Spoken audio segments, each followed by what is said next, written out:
ओम शांति।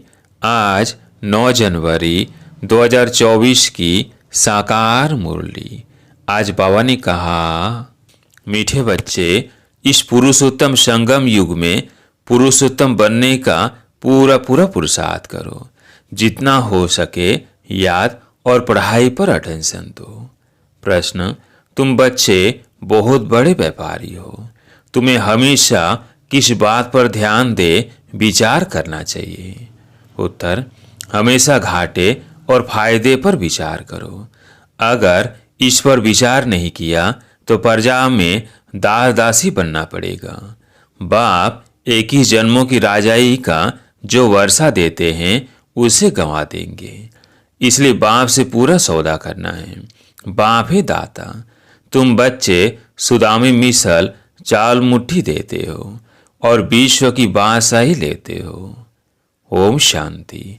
बच्चे यहाँ बैठे हैं। यह स्कूल है, यह कोई सत्संग नहीं है।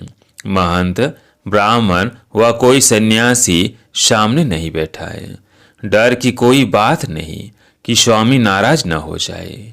भक्ति मार्ग में जब कोई साधु सन्यासी को घर में बुलाते हैं तो उनके पांव धोकर पीते हैं। यह तो बाप है ना। घर में बच्चे कई बात से डरते हैं क्या? तुम तो साथ में खाते पीते खेलते हो। सन्यासी गुरु आदि के साथ ऐसे करते हैं क्या? वहाँ तो सारा दिन गुरुजी करते रहते हैं। यहाँ तो ऐसे नहीं करना है। यह तो बाप है। गुरु से अपना वर्षा, टीचर से अपना वर्षा मिलता है। बाप से तो प्रॉपर्टी मिलती है। बच्चा पैदा हुआ और वारिस बना। यहाँ भी बाप के बच्चे बने, बाप को पहचाना। बस हम शौर के मालिक हैं। बाप है इस शौर का रचयिता। इन लक्ष्मी नारायण ने शौर की राजाई कैसे और कहाँ से ली यह कोई भी नहीं जानते।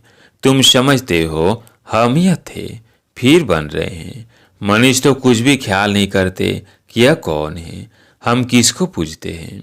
शिव के मंदिर में जाकर सिर्फ लौटी चढ़ाकर आते हैं, जानते कुछ भी नहीं। तुमको अब फीलिंग आती है कि हम ये मृत्यु लोक का शरीर छोड़ अमर लोक में जाएंगे। प्राप्ति कितनी भारी है। भक्ति मार्ग में कुछ भी प्राप्ति नहीं। बाबा खुद भी कहते हैं, हमने 12 गुरु किए। अब समझते हैं कि यह तो टाइम वेस्ट हो गया और ही नीचे उतरते गए। परंतु यह भी ड्रामा में नूंद है। हमारी कोई से दुश्मनी नहीं है।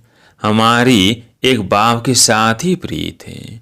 तुम जब अंदर क्लास में आते हो तो इन चित्रों को देख खुश होना चाहिए कि हम पढ़ करके यह बन रहे हैं। तुमको मालूम है यह राजधानी कैसे स्थापन होती है। बाप कहते हैं, बच्चे मूंझो मत।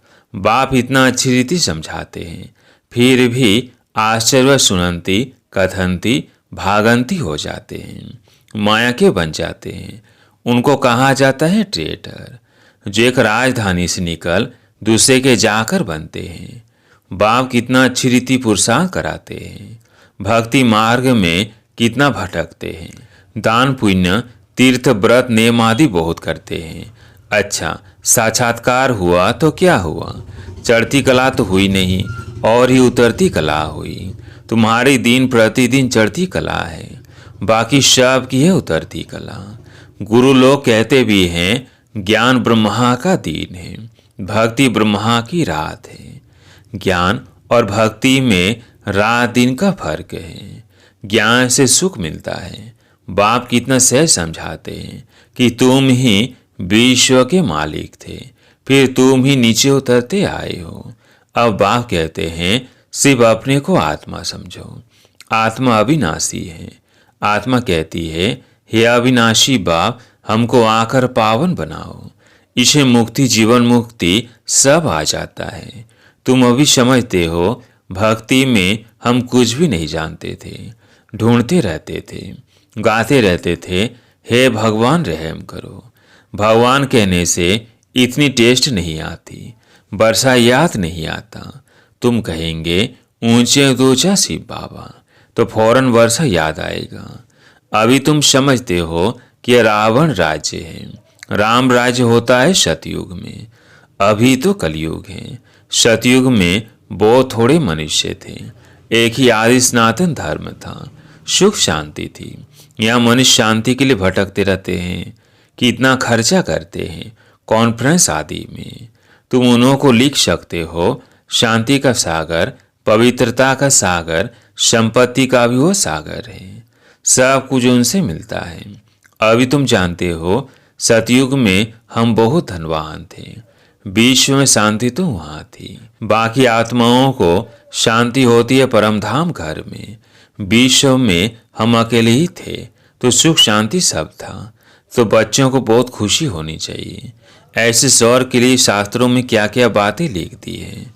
अब बाप कहते हैं, मैं तुमको इतना समझाता हूँ, जो तुमको कोई भी प्रश्न आदि पूछने की दरकार नहीं। पहले तो मामेकम याद करो। तुम बुलाते हो पतितों को आकर पावन बनाओ, अर्थात पुरानी दुनिया को आकर नया बनाओ, परंतु अर्थ कुछ भी नहीं समझते। सूत मुझा हुआ है, अब सुलझाना पड़ता है। भक्ति में कितने चित्र बनाए हैं, कृष्ण को चक्र दे दिया है जिससे अकासुर बकासुर को मारा। अरे वो कोई हिंसक था क्या? फिर कहते फलानी फलानी को भगाया, डॉल हिंसक बना दिया है। वंडर है ना, जिन्होंने शास्त्र बनाए हैं उन्हों के बुद्धि की कमाल है। फिर उनको कहते व्यास भगवान। अब बाप कहते हैं, मुझे याद करो और दैवी गुण धारण करो, और कोई बात नहीं। तुमको योग में बिठाया जाता है, क्योंकि बहुत है जो बाबा को याद नहीं करते, अपने ही धंधों में रहते हैं, उनको फुर्सत ही नहीं। परंतु इसमें तो काम आदि करते भी बुद्धि से याद करना है। तुम मासिक हो, मुझ मासूक के। अब मैं तुमको कहता हूँ, और संग तोड़ मुझे एक संग जोड़ो। खाते पीते सिर्फ ये आदत डालो कि मैं आत्मा हूँ, और बाप को याद करो। बाप तुमको कितना ऊंचा बनाते हैं। तुम ये पाए पैसे की बात नहीं मानते, मुझे याद नहीं करते, अपने बाल बच्चों को करते हो, मुझे नहीं कर सकते हो। वास्तव में निष्ठा अक्षर कहना रॉन्ग है। बाबा डायरेक्ट आकर कहते हैं, मामेकम याद करो। कल पहले भी सम्मुख बाप ने समझाया था, अभी समझाते हैं। मीठे मीठे बच्चे, कल्प के बाद मिले हुए लाडले बच्चे, अब तुम्हारे 84 जन्म पूरे हुए। अब वापिस जाने के लिए तुमको पवित्र जरूर बनना पड़ेगा। विकार में जाने कारण ही तुम बहुत पतित बने हो। पावन नहीं बनेंगे तो पद भी कम मिलेगा। अपने को आत्मा समझ बाप को याद करो, और 84 के चक्र को भी याद करो। यही 100 चक्र है, इसका अर्थ भी कोई नहीं जानता। मुख से ज्ञान शंख बजाना है, यह ज्ञान की बातें हैं। यह तुम्हारा बेहद का बाप है, स्वर्ग रचयिता है। बाप को याद करो तो तुम्हारी चढ़ती कला हो जाएगी। कितनी सहज बात है। तुम बच्चे अब समझते हो कि यह बना बनाया ड्रामा है। हर 5 वर्ष के बाद बाप आते हैं। अब अच्छी तरह पुरुषार्थ करो। तुम धन के पीछे क्यों मरते हो? अच्छा, मास में 1,00,000 2 लाख कमाएंगे, परंतु यह सब खत्म हो जाएगा। बाल बच्चे खाने वाले ही नहीं रहेंगे। लोभ रहता है कि पुत्र पोत्रे तर पोत्रे खाएंगे। ऐसे नहीं, पुनर्जन्म सब उस स्कूल में ही लेंगे। पुनर्जन्म पता नहीं कहाँ कहाँ लेते हैं। तुम तो एक ही जन्म का वर्षा पाते हो। अगर कम पुरुषार्थ किया तो प्रजा में दास दासियां जाकर बनेंगे, तो कितना घाटा हो जाएगा। तो घाटे और फायदे का भी विचार करो। व्यापारी लोग पाप भी बहुत करते हैं, तो कुछ न कुछ धर्माओं निकालते हैं। यह तो है अविनाशी ज्ञान रत्नों का व्यापार, जो कोई विरला करते हैं। यह सौदा डायरेक्ट बाप से करना है। बाप देते हैं ज्ञान रतन, वह तो दाता है। बच्चे चावल मुट्ठी देते हैं, बाप तो देते हैं बेहद की बादशाही।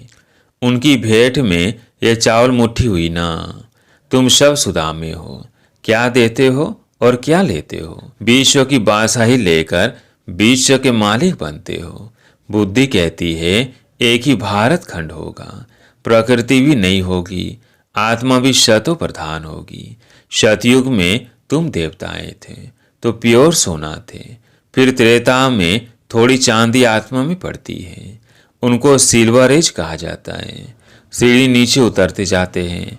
इस समय तुम बहुत ऊंचे हो, विराट रूप का चित्र भी है, सिर्फ अर्थ नहीं समझते। कितने ढेर चित्र हैं, कोई क्राइस्ट का चित्र रखते हैं तो कोई साईं बाबा का रखते। मुसलमानों को भी गुरु करते हैं, फिर वहां जाकर शराब की महफिल करते हैं। बाप कहते कितना ज्ञान अंधियारा है, यह सब है भक्ति का अंधियारा। संग की बोझ संभाल रखनी है। कहा भी जाता है संग तारे कुसंग बोरे। कुसंग है माया के 5 विकारों का। अभी तुमको सत बाप का संग मिला है, जिससे तुम पार जा रहे हो। बाप ही सत बोलते हैं। कल्प कल्प तुमको सत का संग मिलता है, फिर आधा कल्प के बाद कुसंग मिलता है रावण का। यह भी समझते हो कल पहले मिसल राजधानी जरूर स्थापन होगी, तुम विश्व के मालिक जरूर बनेंगे। यहाँ तो पार्टीशन होने के कारण कितने झगड़े होते हैं, वहाँ तो है ही एक धर्म। विश्व में शांति थी, जबकि अदेव देवताओं का राज्य था, एक ही धर्म था। वहाँ शांति कहाँ से आई? वह है ईश्वरीय राज्य। स्पिरिचुअल नॉलेज से परमात्मा ने किंगडम स्थापन की है, तो जरूर वहाँ सुख होगा। बाप का बच्चों पर प्यार होता है ना। बाप कहते हैं मैं जानता हूँ तुमको कितने धक्के खाने पड़ते हैं। समझते हैं भगवान कोई न कोई रूप में आ जाएगा। कब बैल पर सवारी भी दिखाते हैं, अब बैल पर कभी सवारी होती है क्या? कितना अंधियारा है। तो तुम बच्चे अब सबको बताओ कि बाप सबको वर्षा देने आए हैं। ब्रह्मा द्वारा नई दुनिया की स्थापना हो रही है। बाबा हमेशा बढ़ के झाड़ का मिसाल देते हैं, वैसे इनका जो फाउंडेशन है वही फिर से स्थापन कर रहे हैं, और कोई धर्म रहेगा नहीं। भारत है अविनाशी खंड और अविनाशी तीर्थ। बाप का बर्थ प्लेस है ना। बाबा मीठे मीठे बच्चों को कितना प्यार से समझाते हैं, टीचर के रूप में पढ़ाते हैं। तुम बच्चे पढ़कर मेरे से भी ऊंच चले जाते हो। मैं तो राजा ही लेता नहीं हूँ। तुमने मुझे कभी स्वर्ग में बुलाया है क्या कि आओ मैं तुमको स्वर्ग में भेज देता हूँ? कितना मजे का खेल है। बाप कहते हैं अच्छा बच्चे जीते रहो, हम वानप्रस्थ अवस्था में जाकर रहता हूँ। बाप कहते हैं अब तो आफतें सिर पर खड़ी है, इसलिए पुरुषोत्तम बनने का इस पुरुषोत्तम संगम युग पर पूरा पुरुषार्थ करना है। बाप को याद करने का पुरुषार्थ करते रहो तो विकर्म विनाश होंगे, और जितना जो पढ़ेंगे ऊंच स्कूल में जाएंगे। बाप कहते हैं अपनी घोर तो नशा चढ़े। सदा बच्चों को बाप से वर्षा मिलता है। लौकिक में तो बच्चे को मिलता है, बाकी कन्यादान होता है। यहाँ तो सब आत्माओं को वर्षा मिलता है, सो भी बेहद का। तो इस पर पूरा ध्यान देना चाहिए। भगवान पढ़ाते हैं, एक दिन भी मिस नहीं करना चाहिए। बाबा को कहे कि मुझे फुर्सत नहीं है। अरे आत्मा को फुर्सत नहीं है मेरे से पढ़ने लिए, यह कहने में शर्म नहीं आता? अच्छा मीठे मीठे सिकिलदे बच्चों प्रति माता पिता बाप दादा का याद प्यार और गुड मॉर्निंग। रूहानी बाप की रूहानी बच्चों को नमस्ते। हम रूहानी बच्चों की रूहानी बाप दादा को याद प्यार गुड मॉर्निंग नमस्ते नमस्ते। धारणा के लिए मुख्य सार। पहला पॉइंट, संग से अपनी बोझ संभाल करनी है। एक सत बाप का संग करना है। माया 5 विकारों के संग से बहुत दूर रहना है। दूसरा पॉइंट, पढ़ाई पर पूरा ध्यान देना है। अपनी मस्ती में रहो। कहा जाता अपनी घोर तो नशा चढ़े। एक दिन भी पढ़ाई मिस मत करो। आज प्यारे मीठे बाबा का वरदान, सेवा में स्नेह और सत्यता की ऑथोरिटी के बैलेंस द्वारा सफलता मूर्त भव। सेवा में स्नेह और सत्यता की ऑथोरिटी के बैलेंस द्वारा सफलता मूर्त भव। जैसे इस झूठ खंड में ब्रह्मा बाप को सत्यता की ऑथोरिटी का प्रत्यक्ष स्वरूप देखा। उनके ऑथोरिटी के बोल कभी अहंकार की भाषण नहीं देंगे। ऑथोरिटी के बोल में स्नेह समाया हुआ है। ऑथोरिटी के बोल सिर्फ प्यारे नहीं प्रभावशाली होते हैं। तो फॉलो फादर करो, स्नेह और ऑथोरिटी, निर्माणता और महानता दोनों साथ साथ दिखाई दे। वर्तमान समय सेवा में इस बैलेंस को अंडरलाइन करो तो सफलता मूर्त बन जाएंगे। स्लोगन, मेरे को तेरे में परिवर्तन करना अर्थात भाग्य का अधिकार लेना। मेरे को तेरे में परिवर्तन करना अर्थात भाग्य का अधिकार लेना। अब व्यक्ति साइलेंस द्वारा डबल लाइट फरिश्ता स्थिति का अनुभव करो। भाव ने कहा, पहले अपनी देह के लगाव को खत्म करो तो संबंध और पदार्थ से लगाव आप ही खत्म हो जाएगा। फरिश्ता बनने के लिए पहले ही अभ्यास करो कि यह देह सेवा अर्थ है, अमानत है, मैं ट्रस्टी हूँ। फिर देखो फरिश्ता बनना कितना सहज लगता है। अच्छा, ओम शांति।